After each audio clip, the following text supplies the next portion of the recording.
All right, guys. So hopefully this is working. And for anyone who's showing up or will see this episode, welcome to the inaugural episode of Performance Place, which is kind of a test on a podcast idea that I've been kind of playing around with. I've been making Here's the Storm content for a long time. You guys know, much of my work, I'd imagine, if you're here. And so a lot of people have been asking for more psychology content. While I've been trying to fit it into the Heroes of Storm videos, I've been making fewer Heroes of Storm videos, and they've been a little bit more structured about what I want to be doing with each one. So I wanted to kind of do a just an overall podcast type thing for Performance Place. This is a trial episode. The format, the time, the platform that I'm streaming on, all of that might change. But right now, the format's going to be I bring on a guest. We're going to be talking about probably a few things that are interesting in the psychology world, maybe the gaming world, and then we're going to be talking about one aspect of performance we want to increase or improve on, and it's going to be something that the guest is working on. So in this case, I am speaking with RockYourWorld, and he has been kind of a member of my Discord for a long time, helping people out with Heroes of Storm and a few other areas. He plays Heroes of Storm, plays Halo. What else do we need to know about you? Could you do a little bit of an introduction about yourself? Totally. So once again, I'm Rock. I said, feel free if I'm on the Discord and you got a question, I'm happy to help. I know I'm not a super guru, but it's a lot of fun. I have been playing MOBAs and stuff since for about 10 years now. I started with Dota, then went to Heroes of New Earth, played Dota 2, and then when Blizzard bought their MMO, I was like, I'm sold. Um, yeah, I said I just said I one of the things that I've been trying to do myself personally is continue to grow, whether it be in HOTS or Halo. I know for me, the Halo Infinite beta kicked off the last Mm-hmm. couple months, Yeah. and that's been amazing as far as I love what they're doing gameplay wise. And so it's reinvigorated in me that I'm like, oh, I want to actually play and launch with this. And I don't think I'm going to go pro, but I would love to be able to at least compete at a high level and be Mm-hmm. able to maybe even stream and have fun with it. Like I just have fun. I don't think I'll get there, but yeah, back in I've played Halo. Uh, Goodness, I think the majority of the Halo experience came from Halo 2 um, when it was the first kind of Xbox and Xbox Live finally kicked off at the same time. I got to play in several MLG open tryouts during that time, and then Halo 3. I made it to the general rank and made it to Oh wow. essentially at like a 1 through 50 score. Yeah. And so that's I'm like I made it to the 50, but it's one of those things where it's like I never really made it to a team during that time as a transition into college. So I was pretty invested and didn't really get a chance to take off. I decided to get my degree in chemical engineering instead. And I've just been super into Halo. And as far as the most recent one, Halo 5 has probably been the best multiplayer experience that they've done since Halo 3. And so that invigorated me to continue to play. I made it to Onyx rank, and then Halo Master Chief Collection came out, and pretty much everyone stopped playing 5 and started playing that one. So Yeah. Yeah, yeah, I so that's had been kind of fun. seen that as well when Master Chief came, especially on PC. A Hmm. lot of people kind of switched down. But yeah, no, I think. I mean, you played the Halo Infinite beta, or was it an alpha? I Yeah, can't remember. How was that? Do you feel like that one's gonna be competitive? yeah, I actually really enjoyed it. They fixed, I would say, some of the core issues of Halo 5 was some of the player confrontation concerning movement. And so Hmm. like pretty much everybody always had boost, which was fun because you could if you're not familiar, you could use it in Halo 4. It was an equipment where you kind of like spawned and you could choose like the hard light shield or the boost or um the jetpack. Like you could pick those different things as your Yeah. starting equipment, and so pretty much all the professional players had boost because it gave you it closed gaps. It made more jumps more achievable than potentially you couldn't do before, and it lets you dodge around corners faster and not get headshot. And Okay. so in the beta they have removed that, so there's no thrust in there, but they've gone back to a Halo 3 style where they've added equipment, and so they have things like It's not a bubble shield; it's more of a front dome that Mm-hmm. you can grab and throw on the ground, and you can shoot through, and then it blocks so many shots. It's not invincible, but it Mm-hmm. will at least block a couple. And then they've added some favorites. So they have a jetpack, or they have a boost. The fun one that they've added, if you ever played Apex Legends, the character Pathfinder has a grappling hook as like his Yeah. standard ability. You can get a grappling hook now in Halo, and it works almost exactly the same way. So you can do a lot of really funny shenanigans. I don't know if people have seen YouTube videos out, but people have like, hopefully they fix it, but you can like grapple the flag from below you, and if you don't actually like try to grab it, it Mm-hmm. will past you, and you can use it to propel Like and use launch it. physics to, Yeah. yeah. So there's a lot of good things that came out of that, as well as the weapons and the maps felt really balanced and good. So I do think that the Halo esports scene can continue with how they've designed it so far. Okay. And they're introducing big team battle finally, which is something that Halo 5 never had. They Yeah. essentially they had Warzone, which was fun in its own PvE element. Um, but yeah, the fact that they're finally adapting and adding those things has been really cool. That's awesome. Yeah, I'm excited about it. I think it's gonna be pretty fun. We'll kind of get into Halo performance in a little bit. I do want to bring up kind of one thing that I thought was interesting. Kind of interested to hear like your thoughts as well as maybe some of the viewers. I saw something recently and it's kind of in my field already, and so I wanted to kind of hear what other people thought about it. There's these new Omen commercials. I don't know who's familiar. HP, Hewlett Packard, they make a computer called Omen. Hmm. Um, and these new Omen commercials are really funny, but they're kind of interesting from a research perspective. So basically, the shortened version of the commercials shows someone who's like a surgeon, and then they'll say something like, "Oh, surgeons that play video games make 32% less mistakes," and then it shows the surgeon again, and it's like, "I don't game for me, I game for you," and it's so cheesy, but it's based on real studies, and this has been something that we've known for a while, with pilots, with surgeons, and we're learning a lot more about like the cognitive aspect of it too. Any job that requires like pretty heavy cognitive skills, generally they're performing better. The people who play video games are performing better. A lot of my research lately has been trying to figure out, is that kind of a choice? People that already have better cognitive skills are playing specific genres of video games, or are those genres of video games affecting it? And there was a study done a little bit ago, and it was people that they grabbed two groups of people.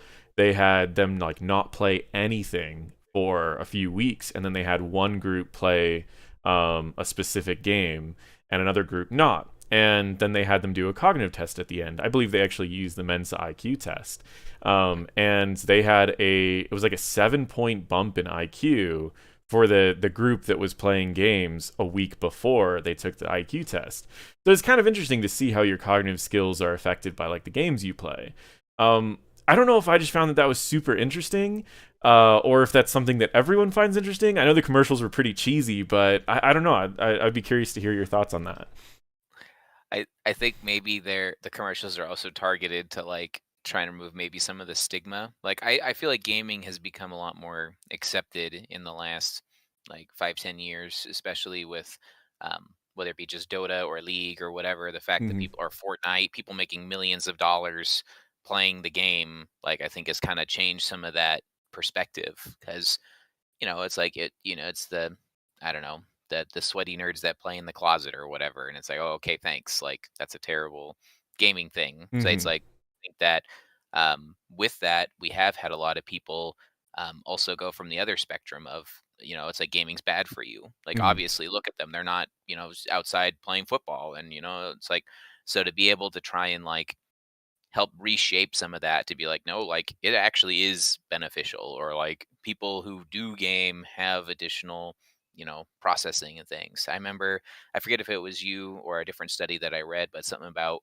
um, gamers have a really good time at doing um, essentially tasks. Yeah. Like as funny as it Yeah. sounds, like it's like you give them a spreadsheet of like, you need to do A B C D E, here's all the tools, Hmm. go do it.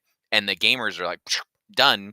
So it's like, because you've broken down everything, just like how they do quests or how they, do stuff in Heroes. It's like we do A, and then you level up, you get to 10, and then you fight. It's like it's a definitely all encompassing. So I haven't actually seen a ton of their ads. That's the only one I have seen is the surgeon one. Yeah, the surgeon one. I don't know anyone else if anyone else is watching like Worlds. I watch like League of Legends Worlds is going on right now, and I get that commercial and the pilot one. Basic. There's three. There's like a CEO, a pilot, and a surgeon, and I get those commercials basically every ad run in between every game. And it's just fascinating because every time I look at this, I'm like, okay, these commercials are getting popular. I'm curious to see what effect they have. And yeah, I think that it does help to reduce the stigma a little bit. And I think you kind of hit a good point about that, is that we're kind of, I feel like we're finally kind of turning the or like passing the apex of the hill a little bit, where it went from being video games fry your brains to, I think we're finally hitting that point of, hey, there are some benefits to it. In fact, I had someone ask me the other day, this person didn't play any video games, and she's like, I want to know, I've heard that video games can be pretty good for kids as they're growing up to perform a little bit better in school. I read a study on it, and I was like, oh, that's really cool that you like took the time read a study on something like that. And she's like, what games do you think would be the most effective at helping a kid in school? And I was like, that's a really interesting question. And just the fact that someone's asking that question gives me a lot of hope. Yeah. And so I gave the usual like psychologist kind of answer of like, well, I haven't done a lot of research into this particular thing, but as of what I've read, it seems like it would be this. And it just kind of came down to, you have a healthy diet. Our cognitive skills are all based on learning new rule sets and solving complex problems. And so if you're constantly learning new rule sets and you're constantly solving complex problems, your cognitive skills are always going to be improving. And so using that same idea, that's what I would recommend to most people who are looking to improve their cognitive skills. Which, if people aren't really sure about what I mean by cognitive skills, if you ever take an IQ test, an IQ test is a cognitive test. It's learning a new rule set and solving complex problems, but you're timed. That's all it is. And so if you want to improve your IQ, naturally, it's very hard to improve your actual IQ, but you could sure improve your IQ score that you would get from one of these by improving your ability to solve complex problems and learn new rules. So, and the faster that you can learn new rules because of video games, the faster you could learn new concepts in school too. You could temporarily increase your cognitive skills before jumping into a new math subject, and suddenly you're a lot better at learning these things. So just something rather interesting, and it might actually come up as well when we talk a little bit about performance, because sometimes expanding into other game genres can actually help learn something that you're trying to learn. When I'm teaching people about like first-person shooters, for example, I often recommend that they shift games or they use like an aim trainer. Have you ever used like an aim trainer before? No, I don't know what you're talking about. So an aim trainer, there's a few different ones that exist. I think one of the pro teams made their own that you can buy on Steam for like $15 or something. Basically, what an aim trainer is it you set up with either your controller, you get all your sensitivities the same as all your normal games, or you do it with a mouse, and they give you challenges. And so the challenges might be like short range around corners, it might be long range, it might be in scope, or it might be tracking. As a Halo player, you would know from, I think it's just like the basic assault rifle, because it takes a long time to kill a target with that basic assault rifle. You need to track the target where they go, exactly where they go. And so a lot of people like to go more with kind of like burst, with like the pistol or like a burst fire, where they can go in and out of cover and just snap on a target and hit them. So an aim trainer kind of helps with both of those. It helps with kind of the snappy feel, the hiding behind cover, and it gives different challenges. And so every different brand of aim trainer has their own gimmicks. A lot of them have levels, a lot of them have scores. Some of them will even allow you to compare your scores to like professional players on their team. So you can see, oh, well, on my tracking, I'm getting pretty close to one of these professional players. Or on my like snap or my cover, my scores are getting pretty close to the competitive players. Well, playing that all the time, now when you go back to your game, you're a lot snappier, you're a lot faster, you can hit the targets a lot easier. And the benefit of drills is, let's say, for example, like the sniper rifle. How often do you get a sniper in Halo? I would say like percentage of your game, from start to finish in like in an average game. What percentage of the game would you be using a sniper rifle? Probably like 25 to 30%, just because like, it's like the two power weapons on most of the maps are snipers and rockets. Hmm. Like, and so, if you control one, you hopefully can control the other. And so, and then depending on how dominant you may be or whatever, maybe you can usually get a kill on somebody. So I would imagine you would at least get one or two shots per game with a sniper rifle at a minimum, as long as you killed the person that had a sniper rifle. Yeah. So So if you can play 20 to 30% of your game with a sniper rifle, and you were learning the game, that means that of the time that you're spending practicing, we need to cut out all the time that's in queue. We need to cut out all the time that's in loading. We need to now cut out all the time that you're using a pistol, assault rifle, a BR, all those other things. You're not actually getting a lot of practice on a sniper rifle. And so if you're really trying to improve, when you pick up that sniper and you need answers fast, that's what an aim trainer's for. You can practice over and over and over and over with the specific weapon that you generally don't get a lot of practice with. This is part of the reason why in like team-based games, I always recommend people practice their like team combos, or their team synergies in drills rather than in game. In Here's the Storm, for example, you might only be level 20 for 5% of a game. And so if you need to practice a combo that's only viable at level 20, you're only going to be able to practice it for every 8 hours that you play for maybe only about 20 to 30 minutes.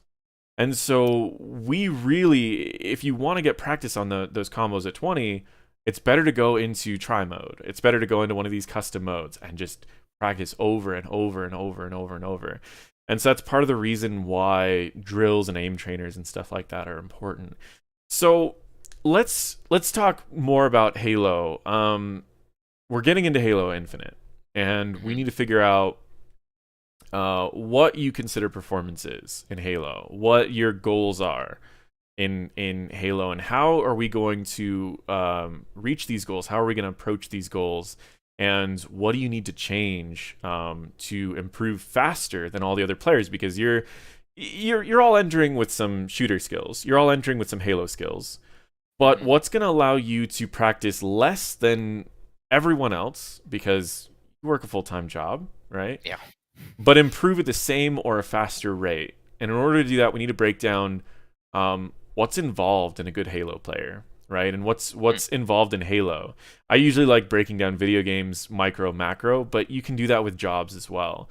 Say you're in sales. When I'm doing like an industrial psychology consultation, and I'm working on improving performance of sales, you break it down into sections. We look at one of the top sellers at the company. We want to learn what are the top sellers doing different from an average seller. And we want to try to figure out what are the strategies that they're doing, and how do we model off of those or copy those. And in order to do that, we break it down. We go, okay, well, his approach is one set. How he approaches different people. Then we would look at, well, what does he start a conversation with? What does he then move into? How does he upsell? What's his strategy for upselling? And it kind of comes down to micro and macro as well. Macro would be the overall strategy of how he sets his goals up, how he's going to approach everything. And micro would be adjustments, right? Let's say someone says no in a way that he hasn't heard before. Well, he can't just immediately go to the same thing that would be used for something else. He has to come up with something creative. So micro and macro exists in everything. For micro, correct me if I'm wrong, but for Halo, that would be like aiming, driving, maybe grenade angles, time to kill reductions, melee timing would be probably in that same time to kill reductions. Flag tossing would probably be like a technique that probably has a few different versions of it that are all micro. I would say like cover management maybe could also be micro, where you know where your cover is, you know where your high ground is, you'd adjust from there. Macro would be kind of like a starting strategy, right? If I watch Mm. a professional game of Halo, which I did right before this, just full disclosure, and I also watched a professional in a regular game because I want to know you're not in a professional team. No. You're going to be in regular games. So how are you Mhm. going to play like a professional in a regular game? So I watched a professional play in a regular game. Starting strategy was really important. Where you spawn, the closest weapon, how do you Mhm. secure that weapon, and then it moves into map control. How Mhm. do we keep control of the important weapons? How do we keep control of the objectives? And then it goes into spawn control. Now, Mhm. for those unfamiliar with Halo, almost every Halo game has a relatively similar spawn, I guess, algorithm. Yep. Um, and it shifts throughout the games, but that usually ends up being relatively predictable. You Yeah, you spawn. have like 10 or 12 spawn points on the map Mhm, total. Like there's not a million of them. And then they have some sort of like dynamic of, oh yeah, they're covering this section of the map, mhm. so it's safer to spawn you on the other side so that way you don't get insta killed. I think that explains it really well. So what ends up happening is teams, when you start getting a little bit higher rank, start realizing, okay, well, if we all stay on this side of the map, then they're limited to 3 to 5 spawn points. And so if you control the map because of your starting strategy, you now control all the spawns. And now you know where all the weapons are, and or at least the important ones, and you can prevent them from getting those because you know where they're going to spawn. But also, I would say a very important piece of macro is reestablishing control if you ever lose that or you never got it in the first place. And Yeah, so, do you feel that there's anything I'm missing in micro or macro that should probably be added in? that honestly sounds great because like most of the maps, like like because obviously the power weapons and things and powerful vehicles or whatever swing the momentum of a game. Like if you get to sniper first and end up holding it for all 12, Mm 16 shots, say it's like that's potentially 16 kills that your team now has because of the power weapon that you obtained from hmm. your Mm opening strategy versus okay, maybe our team, like it's crazy because I've never really thought about, like I've tried out for MLG teams, hmm. but we never like went into it with like a real strategy of like, okay guys, like we're going to push right hand side, so and so picks up sniper because they're the best shot or whatever. It's like you push forward and we're going to cut off these angles and do stuff like like you kind of learned it just kind of like any other game Mm hmm. or meta. Like you learn like, oh, like it's like everyone seems to control the top. It's like, so hold the top zone, or back in Halo 2, Halo 3 at Ascension, and it was like the sniper rifles up on the little cliff, Mm and hmm. everyone would hold BR3 because you get most of the map can be seen from there and has the least angles of attack. And it's like, oh, did you plan that? No, it just kind of like Just you see the happened. professional players do it, and oh, okay, cool, they're up there. So yeah, I think that's good. And then I guess where would I guess from micro standpoint, like uh, it's like almost even more micro of micro, like um I loved your example of the salesman because it's like he changes his course or his Mm hmm. direction based on the feedback he's getting. And so like um just that idea of like pushing or safe zones of safety and stuff like that, like I don't Mm know hmm. if that would be in a micro or a macro sense, but just that idea of, okay, normally my game plan is run right, get sniper, and then it's like, oh, we failed, Mm okay, hmm. like now I need to reverse my steps of like what's the best angle of attack to get there, or how do I. So yeah, it's opening a new perspective on the game that I don't think I necessarily thought about a ton. Yeah, I mean, well, so now we're thinking about it, and now we need to figure out, just recognizing that these things exist is much different from finding out how to actually improve in them, right? And Yeah. that's a big thing. I think this is an area where a lot of coaches actually kind of make a little bit of a mistake, is, or at least teachers, is sometimes they teach a concept, but they don't actually teach how to learn it well or how to implement it well. There's this idea in learning that's like, it's like 70-20-10, right? It's like 70% of learning is actually doing, and then like 20% is like I can't remember the 20, and then 10% is like just like having the material given to you.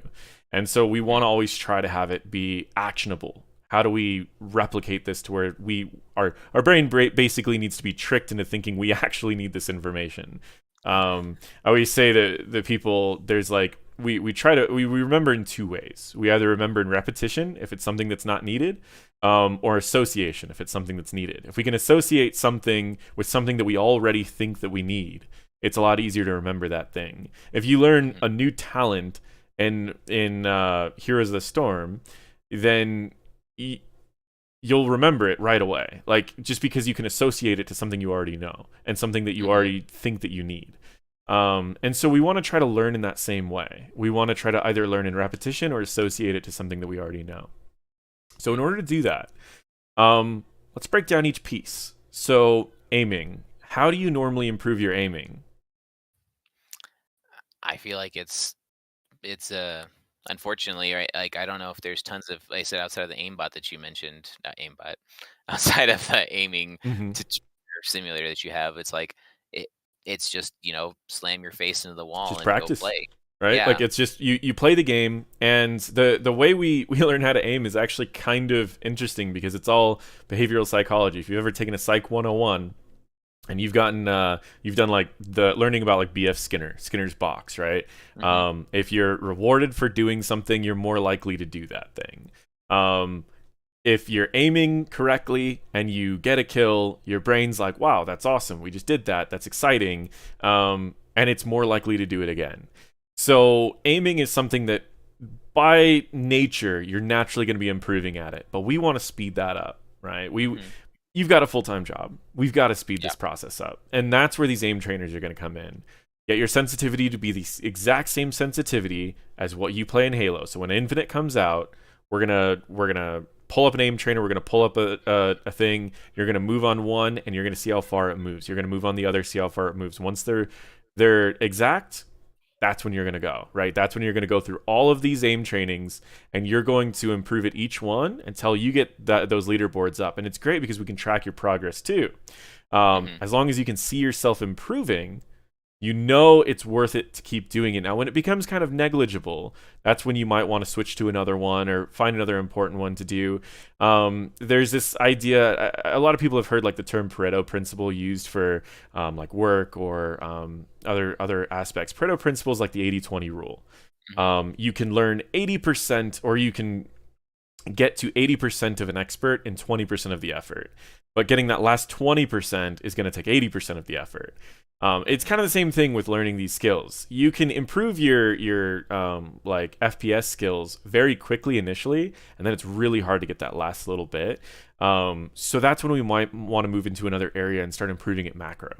Because Hmm. I would argue that most Halo players probably have the shooting down, but where they tend to struggle and where you're probably going to come out ahead is that macro side, controlling the zones. But yeah, so aiming, get an aim trainer. Try the free ones first, see how those work. Maybe throw in the $15 to buy the paid one on Steam. Hmm. And I believe you can connect a controller or use a mouse and keyboard. The next one, driving. How important is driving in the game modes you're going to be playing? Probably not a ton. Like most, I think unless they like revamp Infinite to be a big team battle Mhm. situation, most most professional or ranked modes tend to be only 4-on-4 or 5-on-5 type of stuff, and they usually don't have a ton of vehicles. I know in the beta so far, the three localized arena maps didn't have any vehicles on them, but the big team battle did. Okay. So And are you going to play a lot of big team battles? for fun. Okay. But not, I mean, that's not something you need to be like prime performance on. So we're Correct. not going to put any time into it. When Hmm. you're deciding what you want to be spending your time on and improving your performance, it should be kind of like a stat sheet in D&D, right? I don't know if anyone who's played D&D, but sometimes you get to choose how many stats you put into each area. I always try to think of all of your skills, all of your macro skills and your micro skills, and I like to always think, okay, well, how many points would I put into each area? Well, driving would be one, since you're not going to be doing it a lot. Let's remove those Hmm. points, right? Like, we don't Yep. even need those points. Let's put those Hmm. points into other areas. And that's kind of how we're going to be handling our training time. is we're going to be adjusting it. So now let's get to grenade angles. How important are grenade angles? Stupid important. It's probably almost as important as shooting. Mm-hmm. It's I like know in the earlier games it was so important to the point that you could use a grenade to get a weapon to fly to you instead of someone else. But I believe they've removed that for Halo 5 and Infinite, right? they just added it back in for Infinite, So it's so you back in for actually can. Infinite. Yeah. So what could you do to improve your grenade angles? Um, you could probably load up the map in like a custom game Mm-hmm. and just like I guess just either time or practice running those routes or angles. I don't know. Hopefully you don't have to like cancel and restart the game every time, Mm-hmm. but it could be something at least to where you could run it and then throw the grenade and see how many times is it hitting that angle, or like finding Yeah. maybe some flag markers or something that help you identify that you threw it at the right angle or it's close. So yeah, so we instead of just getting in games and trial and error, we get in customs where it's easy to replicate without people all doing the same thing. And then let's time out what spawn locations are close to each area, and we'll start running it and Hmm. counting it out, because what's going to happen if, let's say blue side, let's say most of the maps are relatively even, but let's say that blue side has slightly closer to the rocket launcher and red side slightly closer to the sniper. Um, what would you have to do, knowing that one side's closer to another? You need to change your priority, or you need to find out a way to counter that, right? Yeah. You need to be able to um, potentially throw a grenade in a location that if they throw the grenade in the correct location, it then bounces it in a different direction and neither of you get it. Kind of like in tic-tac-toe, if you go first, you can either win or draw. And if you go Hmm. second, you basically just draw or lose. It's kind of Yep. the same thing. If you're going to get to the rocket launcher second, you can maybe throw a grenade to prevent them from getting it, but it's going to be almost impossible to throw a grenade that you get it. Yep. So that's something that we want to memorize, and we want to practice that over and over. If it doesn't already exist in a custom mode, do you know when Forge is coming out? Unfortunately, it's not coming out till almost like February, just because of Oh, the weird delayed start that they're doing. yeah, But there was a cool that now that you're talking about, there was a really cool thing that they added during the beta. They had it was it's like a training ground, and you can customize like spawn not only times and map stuff. you play on. I don't know if you got spawn times, but they actually gave you bots to play with. Like you Okay, could turn the bots to where you could even say, "Hey, I don't want you to shoot me. I just want you to run around and I want you to you dodge." practice time to kill there too. Yeah. Um, So mhm. yeah, no. So basically, that's where I'm getting with this is we need to figure out how to practice grenade angles over and over and over and over, so that instead of your practice time being 5% grenade angles, it's going to be 100% grenade angles until you're the best at that. And Mhm. then you always get the weapon that you want to get, and then we're going to practice everything on those weapons in these try modes. Then your next Mhm. day, 100% is going to be weapons. The weapons you don't generally get to use that often. Mhm. Um, and then we get to time to kill reduction. So, how often has the Halo 5 been balance patched? Not a ton. It's been probably hit or miss. Like I said, I think they adjusted some of the weapons, but not a ton. So, hey Matthias, I'm on screen right now. Can you catch me up in a little bit? Thank you. So generally Sorry. they don't do a lot of balance. That's okay. Yeah. They don't do a lot of balance. So if you can memorize the time to kill on every weapon and then potentially practice it also with a melee timed in, Mhm. it would stay relatively similar throughout the duration of Halo Infinite. Yeah, even when you look at just regular games outside of some of the silly combos they implemented, like I know in Halo 2, a big one was BXR, where Hmm. you could punch and then cancel your punch animation with and then reload and then shoot, Hmm. and then that would enable a potential one-hit kill when the other person's only preparing for a punch, or a BXB, where you could essentially throw two punches quicker than they can throw one, if you timed it right. So yeah, I think that makes sense. You can train that time to kill in to be able to have more opportunities for that. Okay. Yeah. No, I think that. I mean, those little gimmicks are things that you'll probably just end up having to get used to. I know in Overwatch for the longest time, and it might even still be in there, you could speed up specific reload animations by meleeing. And so to the point that every Reaper player had to memorize and get it down to muscle memory. And whenever I bring up muscle memory for any of the viewers that are kind of unfamiliar, muscle memory is like that thing where I don't know how many people like walked home from school when they were a kid. And, like the first time that you walk home from school, like you have to think about every turn, you have to think about every movement, you have to think about every like street you're crossing. Basically, you think the whole time through. Then by like the third month you're in school, you literally don't think about it. Like you could be playing on a Game Boy and then you just are home and you don't even realize how you got there. That's muscle memory. Muscle memory is basically when you do something consciously so much that your subconscious takes over. Believe it or not, even breathing is muscle memory. If you think about breathing, you can breathe manually if you want to, but no one wants to. But you can breathe manually if you want to. Your subconscious handles the breathing otherwise. And so much of what we do, our subconscious can handle it better than our conscious mind. And so it's best to try to get as many things to be subconscious as possible. And that would be something like those melee timers. You want to practice it enough to where your body kind of just takes over. So whenever that happens, you're thinking more about everything else other than like the macro side. And then you're just taking out targets left and right, and your subconscious is handling that. So that's why we say muscle memory. So flag tossing. How often, and capture the flags, what percentage of your gameplay is going to be holding a flag? Probably. I guess it depends also on maybe your role in the team. Like I said, just playing HOTS now, like for so long, and realizing that not everyone's role is to do the same thing. Like in the tank, you're standing in a bush and you're guarding your team and warding and anchoring the vision, and so it's like, how long are you going to be in a bush? And it's like, well, if I'm the tank, I'm always in the bush. Basically, like, yeah. You are now a sight ward. Enjoy. Yeah. And so, but then just thinking about it for Halo, I would say that probably 15 to 20% of your game is going to be holding a flag, and then if you die, you run it there and you score and it's done. Like maybe you get more if you're that designated flag runner for your group, or you don't have a power weapon, so you're running the flag so others can use it. So yeah, I mean, say you're not the designated runner, you maybe hold the flag 3% of your game, maybe, right? And so if you end up needing to get the flag, someone on your team that's normally the flag runner, they've got the big weapons. They've got a rocket launcher. They got a sniper. They don't have time to get into where you guys are at to swap weapons with you, all of that.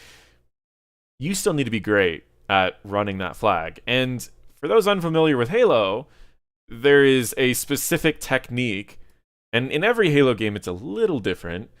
Generally called something like flag tossing, or I think it's like flag cycling. There's been a lot of terms for it, but basically in most of the games you can run faster when you're not holding the flag than when you're holding the flag. And so what a lot of people in the older games would do is they would drop the flag, move forward up until the furthest point that you can move before you lose the ability to pick up the flag again. Then you would pick it up and it would snap back to you, and you would continue forward, drop it, and do that. Then in Halo, there were different variations throughout it. And I know in Halo 5, you used like the rocket boost thing. And so you would grab the flag, jump, boost, throw the flag. So the flag would keep the momentum of your jump, and then you would land on the ground and you would go and pick up the flag again. Now in Halo Infinite, the runner may have a grappling hook, of course, of things. So you're going to need to practice all of these techniques in Infinite, and you're going to have them all perfect. If you only get to play the game with the flag for 5%, you'll never get them perfect. Now, I'm not going to ever say that I'm going to know the best way to flag toss, but I know somebody on YouTube will know the best way to flag toss. So what you're going to do is you're going to find whoever comes out with the most efficient method for flag tossing on YouTube. You're going to get into a custom game, and you are going to repeat that until your subconscious takes over. And then even if your role isn't the flag holder, if it happens to pop up in a game, it's like riding a bike. You already know how to do it. Yep. You've got it. You're good. You run. And in that case, if someone else on your team's already holding control, that could be the difference between a win or a loss. So cover management, the best way I would say look at cover management, replays. I believe replays existed in one of the Halo games. That probably exists in most of them. It became popular after 4, like 4/Reach, Okay. because in 3 you didn't really have a replay save management system. Like I think once they got ported to PC and they added that potential, they started having more replays available. Okay. So we want to watch these replays, right? Every time that you die in a game, when you struggle, it's a close game, watch the replay and start looking at the angle that they're shooting at you. Start imagining what's around you. There might be something in your immediate vicinity that you didn't think of. I think the most difficult one to realize is like high ground. High ground, when you're below, it's very apparent that you are in a bad situation. But when Yeah. you're above, sometimes it's hard to tell that if you just take a step back, they lose almost all the ability to see you. But also, if you duck, you're gone. If you pop Mhm. up, you're back. And so you can reduce half the damage, if not a significant more amount of damage, by just playing around angles, crouch plays, cover angles, things like that. And Mhm. so the only way that I would recommend finding those is replays. Every time that you die, imagine what's around you. And if there's nothing around you, I would say Maybe I was out of position. you were out of position, right? Because there's always a place you can be. And that's one thing that I noticed when I was watching the competitive teams play is they all played around a corner or they all played around like a bridge, Mhm. where the bridge they could stay above. And so I thought that was really interesting. Another thing when I was watching it, they were playing capture or they were playing like control the zone. I don't remember King of the Hill, right? Mhm. Um, Before you go to start controlling the hill, I mean, if you go to the hill, you're just gonna die, right? Um, so what would you recommend doing to get to that hill to survive before you get there? Like, what would you do? the if you yeah, to your point, if you just run into the hill, it's usually like grenade fiesta. Like even just Right. like as soon as the hill turns a different color, 4 grenades get thrown in there, and it's like It's just it's like you're just goner, right? yeah. So So what would mm, you do to kind of counter that, answer that, to control that hill? I think it's like if it's if it's the very beginning of the game, kind of what you mentioned with that macro plan, like making sure that we have probably a rocket launcher might be better than a Hmm. sniper in this case, just that way you're a little bit low closer corners and you can control the hill and maybe get 2 or 3 people that are bunched up trying to rush or fight for the hill. Hmm. um, Definitely getting a little bit more heads up or posted instead of necessarily maybe just head first running to the objective. Oh man, friggin' hots, because now I'm like, Yeah. people are like, the objective's up, OBJ, why aren't you at the OBJ, Hmm. you need to touch it, and it's like, I can't channel the tribute because there's literally 3 people sitting there waiting for me, and it's like, why Yep. didn't you try? Like, okay. Yeah, it's like you just take unnecessary damage. So what I saw the competitive players do is they would call out who got overshield, who got stealth or invisibility. And if they got invisibility, they would go to a point on most of the capture flag zones have like a box or they have like a wall, like a 1 pixel wall or whatever. And they would get their invisibility and they would sit at the edge of the wall so that when all the grenades hit, they were above. But no one Mhm. saw that they were above. All they saw was that the point was being channeled. They assumed that someone was stealth, and they were just throwing grenades in. They survived the grenades. People didn't know exactly where to shoot, and they were able to control or at least get control of the point, get a couple points, and then even if they died when invisibility ended, or maybe someone got a lucky rocket or anything and hit them, it was over. And so it was interesting to see how these teams had come up with a strategy to survive the chaos of what that game mode entails. And Mhm. so I thought that was kind of interesting to see, how controlling not just I mean controlling weapons in like team deathmatch or those is more important, but controlling the upgrades on like King of the Hill is more important. And so your strategy changes the same way in Here's a Storm, that your strategy is going to change based on what map you're on. It's the same in Halo as well. So what I would say is it's the same strategy as what I said before. Plan out your zones. Now you can't grenade a overshield to you, or at least you couldn't in most of the No. Halo games. So what should you do to prevent someone else from getting the overshield if you know that or both teams are trying to get to that overshield first? Either, well, so one thing I'll get to the change in a sec. But you want to make sure that you're in position to either kill them before they pick it Hmm. up, or just make the zone unfriendly, so that way it's like they'll be challenged to pick it up, and so maybe the overshield doesn't get picked up for like 10-15 seconds Hmm. instead of it being picked up right at the gate, just because everyone's watching it, and you stick your head out and you die, and now I can, challenge the overshield because we're up numbers. One Yeah. thing they are changing about overshield and invis and some of the other stuff is and the grappling hook, they're all the same item slot, and so you can actually pick them up and then choose when to activate it. Okay. So they're adding another level of strategy to where you could pick up the invis, and then you're like, I don't want to use it yet until I'm gonna ready to sneak in and get the Hmm. flag or cover a zone or something. And so yeah, I'm excited for how some of the professional players show us how like that could How they handle potentially be that. Now, if you maximum kill used. someone that Yeah. got the overshield before they use it, do they drop the overshield? Yes. Interesting. And So they have a marker that kind of shows, like, depending on what item they have, it shows like okay. a tail or a stream. So if someone's like a because it's all about fast movement still in this one, despite that Hmm. there's no boost. Like, you're still sprinting all the time, and you can see like a little, like a flag trail. They have a trail at their waist showing that they have They're overshield holding or on one camo of or them. mhm. Sure. Okay.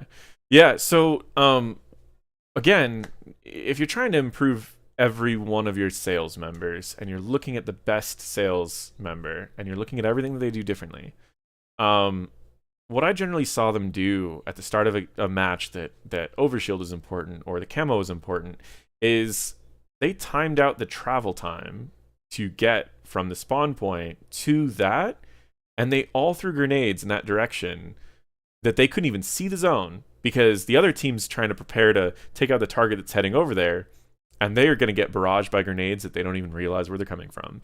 And but then it got more into mind games because both teams knew that this was a strategy, and so many of them would hold back and they didn't want to waste the grenades. So it turned into kind of a back and forth. But here's the thing: you're not going to be going against pro players that are ready for that. Yeah. So if you do plan out the timing, so first, let's say in the low ranks, you don't need to know that. They don't know the timing. But No. you know the timing how to get there. So in low ranks, you're just going to get there first. You know how to get there the fastest. You know where people are going to be running. You throw a couple grenades where they're going to be running. You grab overshield. You win. At least you control the map in the beginning. You grab the weapons that you want. When you start getting into higher ranks, that is when you're going to need to start predicting and throwing your grenades ahead of time to take them out when they get it. You get a kill and you get to pick up that overshield now. Or they just burn overshield before they die, which would be the smart thing to do. But at the very least, they don't get it. You probably still get a kill, or at least you solved part of the control problem of the map. It's kind of a win. It's either a win-win for you, or it's a tie. Like you could say for like they can only either tie or lose in that situation. You can only either win or tie. So we've learned that side. The starting strategy, every single game, you're going to be consistently getting to the items faster because we're going to be practicing it, right? Map Mhm. control, same thing. The way we would practice map control, replays, right? Macro generally is going to be practiced by watching your replays and try to imagining where you died and where you could have been, what you could have done differently, where you got killed from, and could you have controlled that zone in some way. Um, Spawn control is going to be really difficult to do by yourself, but how many people join comms in Halo? Oh man, I think until the higher ranks, if people are on comms, they're muted until the end, and then they're like, "GG, you suck." It's like, Sounds good. okay, All right. So early game, we need to be focusing more on micro than macro, right? So, sorry, low ranks, we want to be focusing more on yep. micro than macro. So the macro, so if we're being efficient with our time, we want to be focusing all on micro when this game comes out.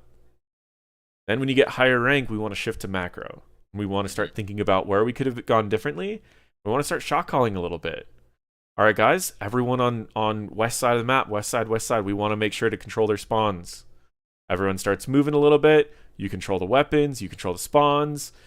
Goes from there. If you need to reestablish control, what's the best and I mean, you could even watch a replay to do this. Look at a map, look at a situation where you guys had control, you lost control, you lost the game. Find out Mhm. what they did in the replay. Not only can you fix your situation by not letting them do that again, you can also learn how you broke control, how they broke a controlled situation. So the cool Mhm. part about learning from a loss is you get to learn how to prevent that loss, and you also learn a cool new strategy for breaking whatever you were trying to do. So if that Yeah. happens to you, you learn how to do that. I don't know how to do that, but that's something that you can learn by just watching these replays. Now, after we get to that, we want to look at consistency. Ranking up in every game comes down to consistency. Generally, people will get tilted as the day goes on. They'll get exhausted as the game goes on, or the day goes on. There's actually a strategy, I can't remember what it's called, but there's a strategy in fighting games that purposely makes the other person have to work harder to survive, and you're not really trying to win, you're trying to wear them out. And a lot of times they will wear them out by losing the first couple rounds by doing something that's less effort. I know, like in Smash Bros, it's very common with people who have a lot of like ranged attacks. I don't know, Yep. abilities. I don't know what they're called in Smash Bros. But there's a technique that basically you throw a bunch of ranged things at the enemy. When they get up to you, you just move to the other side and you do the whole thing again. And it takes a long time for that person to plan out every move to slowly get closer. And you basically are just mashing the same two buttons the whole time and then moving to the other side. You'll generally lose your first life or stock or two. And you might even lose, if it's like a best of three, you might even purposely lose a game just to wear out the other person. And then while they're tilted and they're worn out and everything like that, then you take them out. The problem with solo queuing is you're naturally wearing yourself out by playing. So this is where you want to try to look with a bit of introspection. And it's really difficult to do this. The way that I used to have people do it when I was working with competitive teams is I would say, do a typing test, right? And you'll do a typing test basically every day that you want to play the game. You're going to do a typing test. And of course, your typing speed's going to naturally increase over time. It's just something that you're doing. But the reason why we're doing a typing test is because we want to see how tired we are, how exhausted we are, and if our mind's going to be able to catch these quick details as they move through, which typing tests generally work really well. So you're going to do a typing test every day that you're going to play the game. And then you'll do it if you're ever wondering after 3 games, if you're still at your kind of peak, you're going to do that typing test again. And whenever you do that typing test again, you're going to start noticing, oh, you know what? I'm scoring a little lower now. I'm a little slower now. And that means that you're not playing at your peak anymore. You get back the next day, your typing test is good, you're ready to do ranked again. And so if you're consistently trying to improve, and in the beginning it's going to be easy because you're playing against players that are basically playing like me. They're bronze. I'm terrible at shooters, right? So this will be something that you'll have to do a little bit later. This is when you start reaching those limits. But when you start reaching the limits where every little game, every little detail matters, you need to make sure you're in the most sober mind. You're kind of at your peak, and that's why you're going to do these typing tests to see, okay, I played 3 games. Am I still good? You do a typing test. I'm still good. Play a couple more games. You do 3 games. Your typing test is a lot slower than usual because you're going to have your average over the week, and you're going to go, okay, this is a little slower than usual. You're going to go to big team battles. You're going to go to a mode that you don't care about. It's not going to affect your rank. You're going to have some fun. You still get to kind of de-stress after work, you know? And so that's going to be really important. But how are we going to track that? Excel. Everybody loves Excel. But the reason why we're also going to use Excel is because we want to track all of your stats. We want to track your stats from the aim trainer. Make sure that you're still improving over time. We want to track your stats from every game that you play. Naturally, they'll be inflated when you're in lower ranks, so you'll watch kind of a decline, and then we want to see an increase afterwards. It'll be everyone you're facing is really easy, so it's going to be really high. It's going to start going against enemies that are a little bit better, but now we want to hit that point where we go, okay, now we want to watch all of these little details. We want to start practicing these replays, the strategies, planning out everything. Start working on this aim trainer, get everything perfect. We want to watch that number start going back up. Some of the numbers that I was just doing some quick math when I was watching professional games. In a 10-minute CTF game, there were an average of 19 kills per player. That's something that you might need to be looking at. That was in a competitive match. These professional players, when they were out of a competitive match, 10-minute game, 23 to 24 average kills per game. So I don't know how common that could be, but the fact that they were getting those almost consistently, winning or losing, are numbers that you need to be striving to get as well. Because, and if you're not there, we've got to track every game. And I know it's boring after every game, especially a loss, to go back to your Excel sheet and go, it feels worse to really think about this loss. You want to get right back into another game. But the cool part about this is if a loss feels really bad, taking the time to take a couple notes, get a drink, take a break, can actually reduce that tilt too. I found when I was playing card games and I was trying to reach like Mythic and Magic and Legend and Hearthstone, I wanted to always take notes of what deck was I playing, did I win, did I lose, what starting cards did I have, and what was I matched up against, so I could learn every matchup and every starting cards that I needed, what I was supposed to mulligan, what I was supposed to switch. And it also helped, for me, it felt like it reduced tilt a little bit because I could take a little bit of time and think about it, listen to some music while I'm taking my notes from that game, and then I moved into the next game. I could watch my stats improve as I was playing this deck and I was learning how to better use that deck. And you want to kind of do the same thing. You want to look at your stats after every game. You want to try to look at what could have been adjusted, see the game modes that you're doing well, and watch the replays of the game modes you're not doing well, and start looking at the strategies. Imagine if you lose to a team, imagine they did something right, not that you did something wrong, and try to imagine what they did and if you could implement that as well. Then look at what you did wrong and what you could have adjusted from there, because you can learn a lot from what opposing teams are doing to beat strategies that you have won with in the past. So tracking is going to be extremely important to improve over time. After all of that, getting onto a competitive team, what would have you stand out from another player beyond just your rank?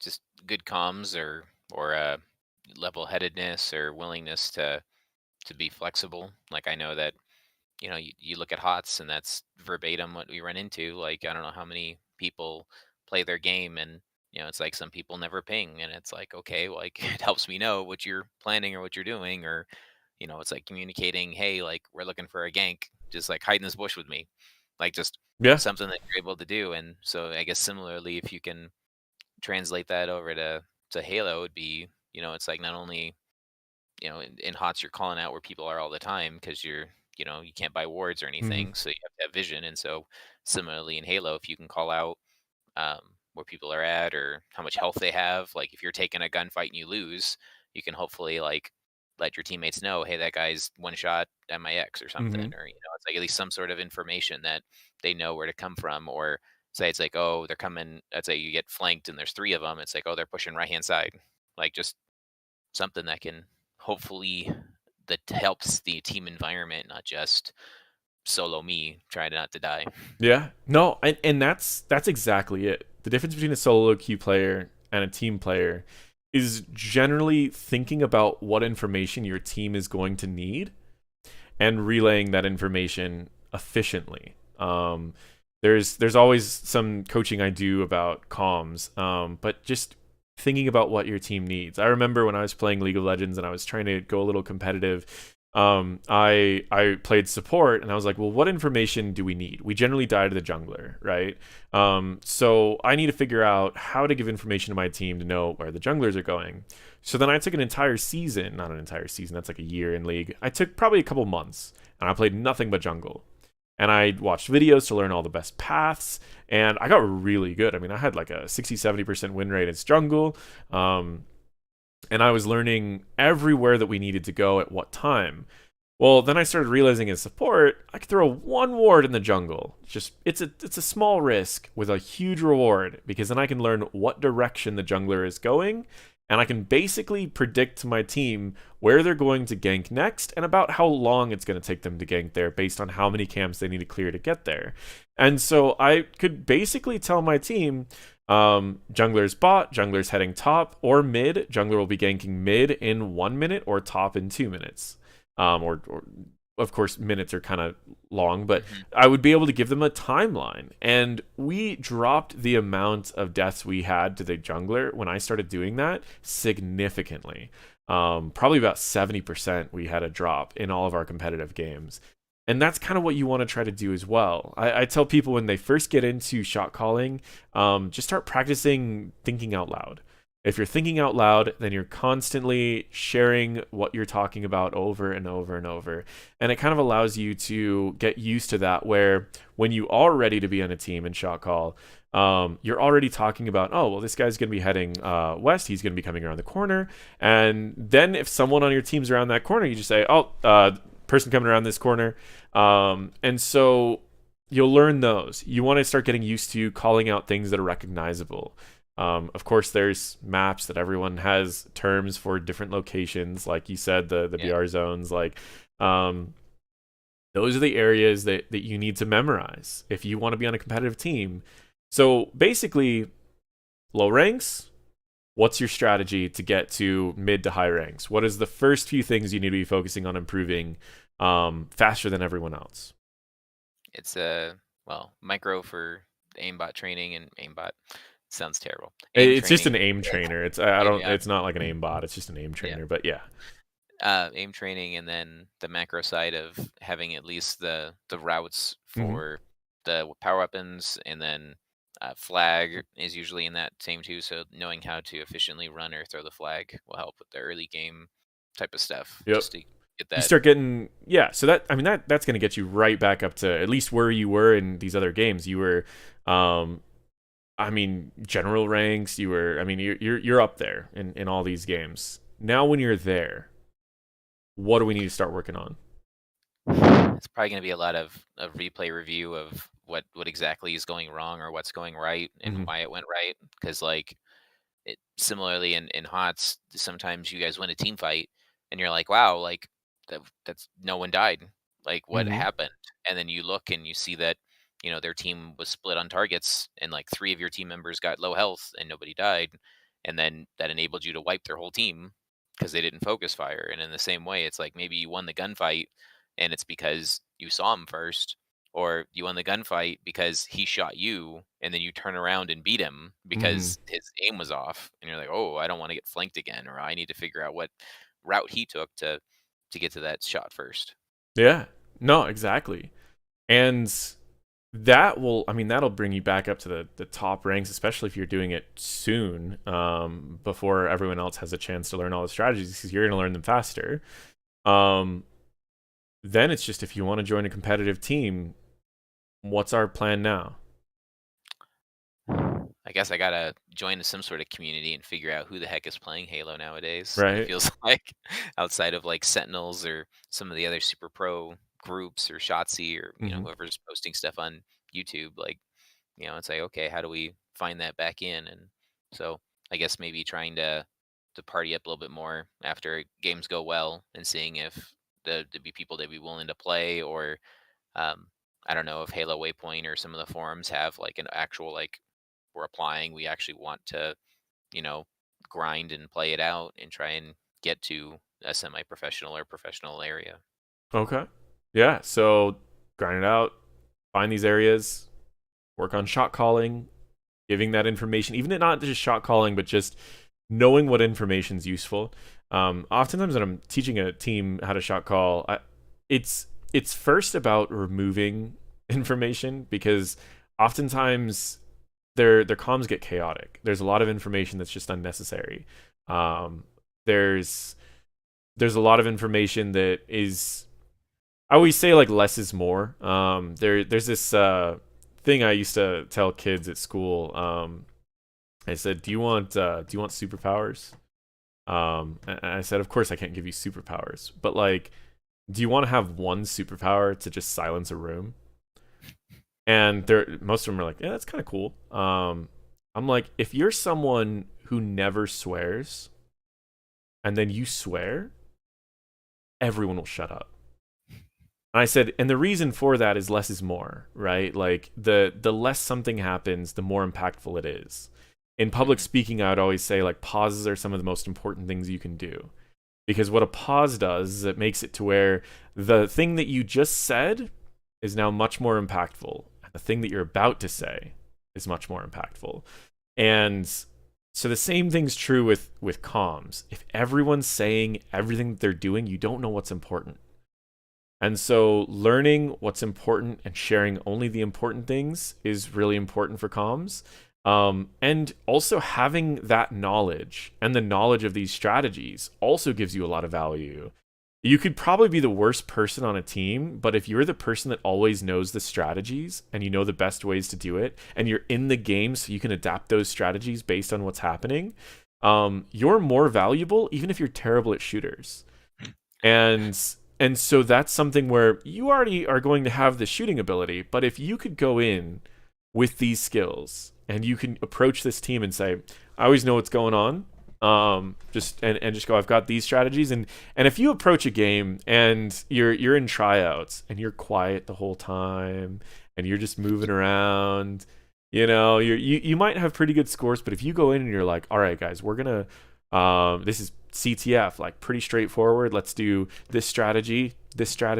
Let's approach this first. Just go, everyone. Just if you could help me throw one grenade over in this area, I want to prevent them from getting the rocket. We're gonna get the sniper. Like that. We're spawning closer to the sniper. We're guaranteed to get this. But if you could just chuck one in this direction, maybe you hit someone. Maybe you hit the rocket launcher. Maybe you hit the rocket launcher midair if they're throwing it. Like we're gonna do something disruptive over there. Just chuck one. You're not gonna need that one grenade. You might, but like it's really gonna be important because if we control the sniper and they don't have the rocket launcher, we basically just set up control over the map.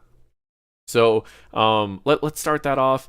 Let's get that rolling. And you go in with a plan. Even if that plan doesn't work, the fact that they know that you can approach a fight like that really sets you apart. So now what do we know? We know how to get you from low ranks to high ranks faster than everyone else. We know how to get you from high ranks to even higher ranks faster than everyone else. We know how to get you on a competitive team if you want to be on a competitive team. We know how to track that whole thing to make sure that you're not stagnating. You're always improving. Yep. You're basically set up to get whatever you want. Now, what are some areas that you might be concerned about throughout this that might hold you back? Probably just that whole time limiting factor. Just like you said, I'm like working 45 hours a week, yep. and wife and kid and stuff, and so it'd be something to where like I'm not gonna, as much as I want to pursue this, obviously I know I'm not gonna get paid to play Halo most likely. Of course, but yeah. it's something that like I need to make sure that I stay diligent in actually doing that, because I can see right away where even in HOTS sometimes people are like, it's like I want to play for fun and it feels like a job. And it's like, well, if you want to play in a competitive environment, like you have to fulfill the job. Like it's not always quick match where you can just do what you want to do and pick whatever hero, and when we lose, who cares? I did like 3 million damage on a Zebo at level 20, so it doesn't matter. Like, yeah. and that, but yeah, so I could see that, just that time, and actually like you get home and you finally have 2 hours to play, and you're like, okay, time to do the aim training again. Yeah. No, it's not the fun part about it. And I guess that's the thing about performance in general is if you're always working to improving performance, it can kind of turn you off from the enjoyment of the game. I was kind of in a similar boat even with HOTS. I remember there was a point that LFM just dropped a player during HEC, and someone reached out and they're like, hey, do you want to apply for like the support role? And like I was like, okay. So I started practicing with some of the members of LFM. I started practicing with some competitive players. I did a couple like just random tournaments with people. We won a good amount of these tournaments, and I was like really working out the details of every little thing. I was playing all these try mode and everything, every combo, and I was playing something like 12 hours a day, just like making sure everything was perfect. And like I just started hating the game. And I was like, I can't do this. Like I'm gonna hate the game faster than I'm gonna join a pro team. And I probably got up to the point I probably could have joined LFM, but I was like, at that point, there's just no way. Like there is just no way. And so I decided to just kind of do more of the smaller tournaments here and there. As far as my professional status, I stayed professional by making content, where I still made a living off of playing a video game, but I just did it in a different way. And so it definitely is something that can hurt your want to play the game. So what I'd say is stick with the Pareto principle, right? Do the 20% of the work that you need to get 80% as good as the people that are the best. Hmm. That way, it's more efficient. Aim training, you don't need to do it every day, Yeah. right? Do it a little bit to get good at all of the areas and play the game. The driving, we don't need to worry about that. Grenade angles, learn them all once, practice them all for a day or two. Hmm. You'll have them down. You don't need to worry about it. Basically, your first week is just getting the skills mastered, and then after that, play the game. You Hmm. know, and play it until you hit um you start stagnating. Once you start stagnating, that's up to you. You want to keep improving. As far as joining a professional team, I was never really recommending that. I didn't know if there's like a chair league in Halo. Like you can go stomp the chair league all day long. Maybe, Because maybe. like I always recommend people in HOTS play like NGS if possible, because Hmm. Hmm. you get like a feeling of camaraderie about like your team trusts you to play this role, and you trust them to play their role, and you all Yep. improve together, and it's a really fun feeling. And so joining those teams and improving is a really cool. It's a cool thing to do, and that's I guess what I was mainly recommending Oh for yeah. Halo. Um, I'll have to look. going yeah. The last time I saw, well, the when I was in high school and had tons of free time and nothing to care about, I said I was like, yeah, I did several MLG tournament stuff to try and like break into the scene and do tryouts and stuff. But like, as far as for fun, like the only other activity we did is when gosh, either when Halo 3 or Halo 4 launched, there was a tournament on campus, and like, and it was like everyone got a free copy of Halo if they Oh yeah, if yeah. it's like if they won or whatever. And so I was like, oh, okay. And so we we hopped in and played, and say it's like, and we got second place in the whole thing. So I was like, oh, that's cool. Like it was fun to play and Hmm. to say it's like, and then the team that beat us had like two equivalent players, and I was like, yeah, it's like I recognize him from online play. Like he's Hmm. not a bad player. Yeah. Like so so it was cool to get to do that, and it'd been fun to do more of those. Oh Like yeah. Yeah, I remember I went to a convention, and this guy, one of my friends, he was really good at Super Smash Bros, and he was playing there, and he saw someone, and he's like, "Oh, that's a professional player." He's like, I wonder if he's going to enter the tournament. Like, let's see." He goes, "If he enters, it's going to be a rough tournament." And the pro player entered the tournament, and he was like he had a lot of fun with it. But yeah, it's cool to kind of be in these little tournaments here and there and get these mhm, opportunities to meet players you played with online, meet players that have just been players that you haven't had the opportunity to play with before. yeah. So it's a cool thing. I remember like my first league tournament I did, I was jungling against Dan Din, which most people won't know who Dan Din is.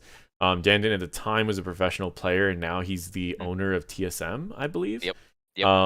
And that was my first tournament I did. I was against Dan Din. I got wrecked, but it's a fun story to share because it was literally the first game of the first tournament that I played.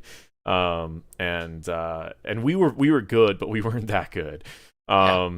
But yeah, so it's I don't know, it's fun to see all of that. So we're gonna kind of approach the end of this episode. Is there anything else you want to ask or you want to kind of bring up or go into before I kind of get into explaining more of like the end side of this? I think it sounds great. I just wish that the resources that are in game for Halo Infinite are available, right? Yeah. Like right now, like obviously you only get so many beta weekends, and then whatever timing they have for that, as well as yeah, just I think it's a good solid plan to go forward. If anything, you're you're you're priming in me all of the stuff that I've been learning and doing for HOTS for the last like 4 years. So it's like, oh, okay, like it's like we had, we're gonna play Dragonshire and we're gonna run a 1-3-1. So it's Mm-hmm. like, oh, okay. You tell that to someone who's brand new to the game, and they're like, I have no idea what you're talking about. I don't Yep. even know how the map mechanic works. It's like, and it's like, oh, okay. Like and trying to then jump into Halo and be like, oh, okay, like, we're gonna run for Overshield and, Hmm. try and flank them or something. And people are like, I don't know where the Overshield is. You're like, all right.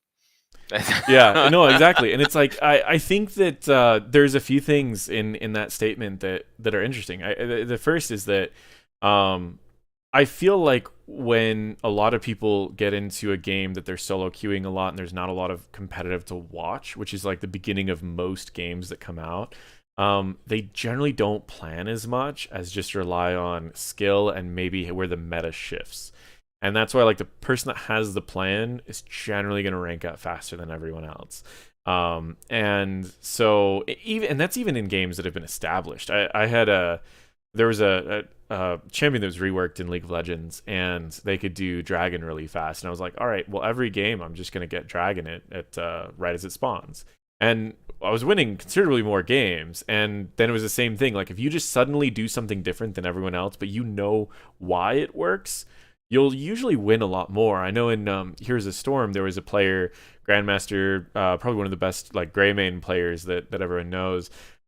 He would always get the enemy bruiser camp at level 1, always. Mhm. And like to the point that like you could predict it, go kill him on the bruiser camp, but it worked so much that he still got to like Grandmaster 50 doing the same thing every time that wasn't meta. So if you come up with a plan before everyone else is ready and understands it, and the cool part is when you're moving up in rank, by the time people realize what you're doing, gone. You're gone, so they don't need to deal with it anymore, and they're not gonna. You're on to new people who don't know what you're doing, and so that's the Yeah. cool part about it. Come up with the plans first.